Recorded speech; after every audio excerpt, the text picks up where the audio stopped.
Hello everyone, welcome back to my channel. Slip disc से related मुझे बहुत सारे कमेंट्स आ रहे हैं, बहुत सारे सवाल हैं जिनका आंसर कमेंट में देना थोड़ा मुश्किल हो जाता है। इसके लिए मैं ये वीडियो लेकर आई हूँ। इस वीडियो में हम बात करेंगे उन सभी सवालों की जिनका मैं आंसर देने वाली हूँ आपको। तो बने रहिए मेरे साथ एंड तक, और वीडियो अच्छी लगे तो लाइक करें और चैनल पर नए हैं तो सब्सक्राइब कर लें। चलिए शुरू करते हैं। सबसे पहला कमेंट है शिप्रा सिंह का। उन्होंने लिखा है, मैम मैं स्टडी करती हूँ और स्टडी करते टाइम दर्द होता है, तो क्या सिटिंग कुछ दिनों के लिए अवॉइड करें या सिटिंग के साथ कैसे स्टडी करूँ, क्योंकि एग्ज़ाम है और प्रिपरेशन नहीं हो रही है। तो शिप्रा जी, एक चीज़ मैं आपको बता दूं कि स्लिप डिस्क में बैठने पर अगर दर्द हो रहा है तो मत बैठिए, बैठना ही नहीं है।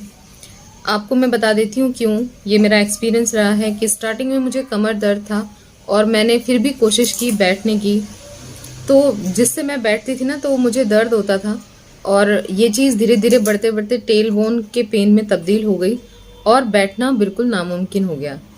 तो अगर मैं आपको ये कहूँ कि नहीं नहीं आप बैठ सकती हैं, आप ये कर सकती हैं, तो देखिए उसका एक तरीका मैं आपको बता देती हूँ। अगर आप बैठ के स्टडी करना चाहती हैं तो पहली बात तो वो बहुत ही कम टाइम के लिए बैठें। मतलब मान के चलिए अगर आप आधा घंटा बैठ जाती हैं तो बहुत गनीमत है, और उसमें भी आपको अपनी बॉडी को चेक करना है, ध्यान रखना है कि अगर आप आधे घंटे बैठ रही हैं तो आपको दर्द बढ़ तो नहीं रहा है। अगर दर्द बढ़ता है तो आप बिल्कुल ना बैठें। और एक चीज आप कर सकती हैं कि बैठने के लिए आप कुशन का यूज कर सकती हैं। मैं इससे पहले भी मैं एक वीडियो बना चुकी हूँ टेल बोन से रिलेटेड, उसमें मैंने आपसे शेयर किया है कि आप किसी कॉकिक्स कुशन का यूज कर सकते हैं जो आपको सर्जिकल स्टोर पे मिल जाएगा।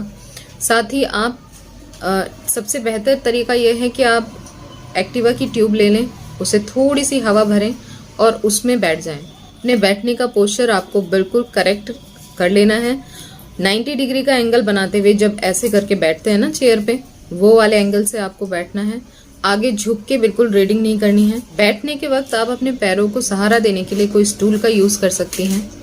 तो इस तरह से अगर आप करती हैं और आपको बैठने में थोड़ी देर रिलीफ रहता है, दर्द नहीं बढ़ता है और आप स्टडी करती हैं तो कोई बात नहीं है। आधे घंटे से आप 40 मिनट भी कर सकती हैं।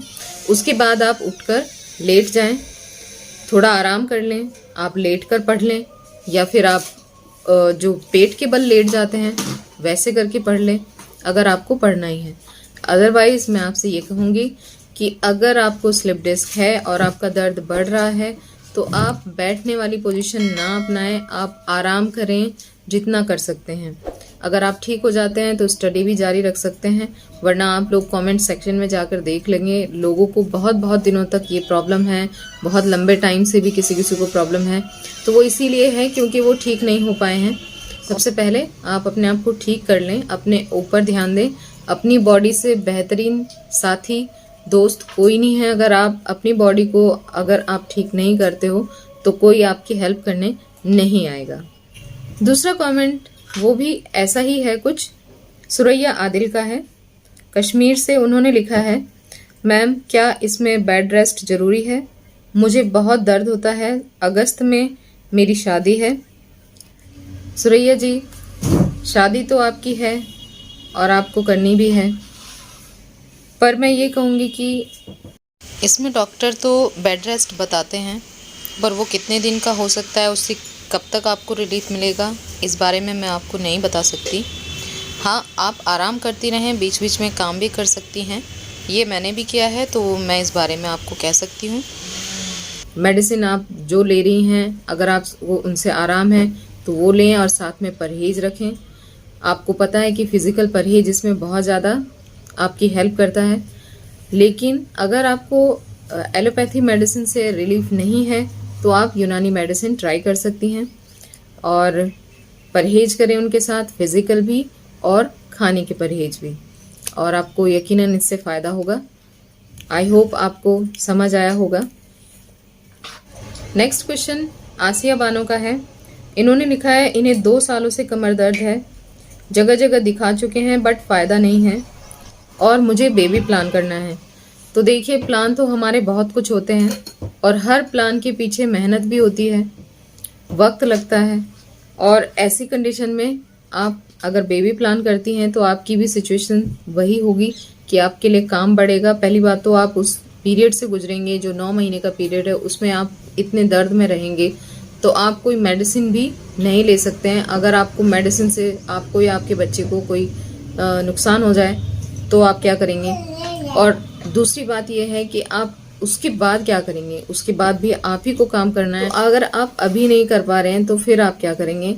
तो पहले आप अपने आप को ठीक कर लें, उसके बाद ही बेबी प्लान करें। मेरा तो सजेशन यही है, वरना आप अपना नुकसान कर लेंगी। तो आप पहले ठीक हो जाएं। एक सवाल आया है जो मैंने डोज आपसे शेयर की है यूनानी मेडिसिन, उससे रिलेटेड आया है कि ये डोज एक टाइम लेनी है या 2 टाइम लेनी है, और ये आपने एक वक्त की लिखी है या 2 टाइम की। तो वो एक वक्त की यानी एक टाइम की डोज मैंने लिखी है, आपको उस डोज को 2 टाइम लेना है। सादे पानी से लेना है, नॉर्मल पानी जो होता है उसके साथ ले लें।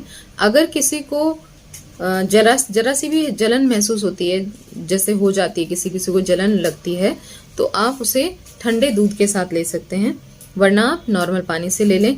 और वो सिर्फ 2 टाइम लेनी है।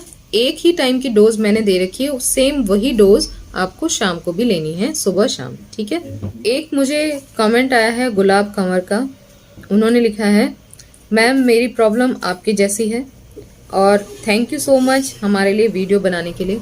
तो देखिए, मैंने सिर्फ उन लोगों के लिए वीडियो बनाई है जो मेरे जैसे सिचुएशन से गुजर रहे हैं। आई होप कि आप लोग समझ रहे होंगे कि जिनको शुरुआत है, किसी को आराम हो जाता है, किसी को नहीं होता है, और जिनको नहीं होता है वो क्या क्या गलतियां करते हैं और वो कैसे ठीक हो सकते हैं। यही चीज़ें मैंने अपने एक्सपीरियंस के थ्रू आप लोगों को बताने की कोशिश की है कि जिन्हें लंबे वक्त से ये दिक्कत है और वो दर्द में है, अगर उनको किसी तरह से आराम आ जाए तो ये मेरे लिए बहुत खुशी की बात होगी। और इसीलिए मैंने ये सब चीज़ें शेयर की हैं और मैं लगातार यही कर रही हूँ। अच्छा, एक सवाल मिशन गवर्नमेंट जॉब करके कोई चैनल है उनका आया है, और उन्होंने पूछा है कि 2 साल से डिस्क बल्ज है, रनिंग करते हुए हो गया था। मेरा पुलिस में सिलेक्शन हो गया है, पर इसके चक्कर में रनिंग नहीं कर पाया हूँ। क्या इसमें थोड़ी बहुत रनिंग कर सकते हैं? तो देखिए, स्लिप डिस्क में रेस्ट बहुत ज़रूरी है, बहुत ज़रूरी है रेस्ट करना। स्लिप डिस्क में आप रनिंग तो बिल्कुल भी ना करें, मैं इसकी सलाह बिल्कुल नहीं दूंगी, क्योंकि उससे झटका लगता है। अगर आप वॉकिंग करना चाहते हैं, चलना चाहते हैं, तो आप चल सकते हैं, लेकिन उसमें भी आप ध्यान रखें कि आपको दर्द ज़्यादा ना बढ़े, तो ही आप वॉक करें। अदरवाइज़ आप वो भी ना करें। जितना आप रिलैक्स रहेंगे, जितना आराम करेंगे, उतना आपकी डिस्क जो है वो रिपेयर होने में उसे मदद मिलेगी।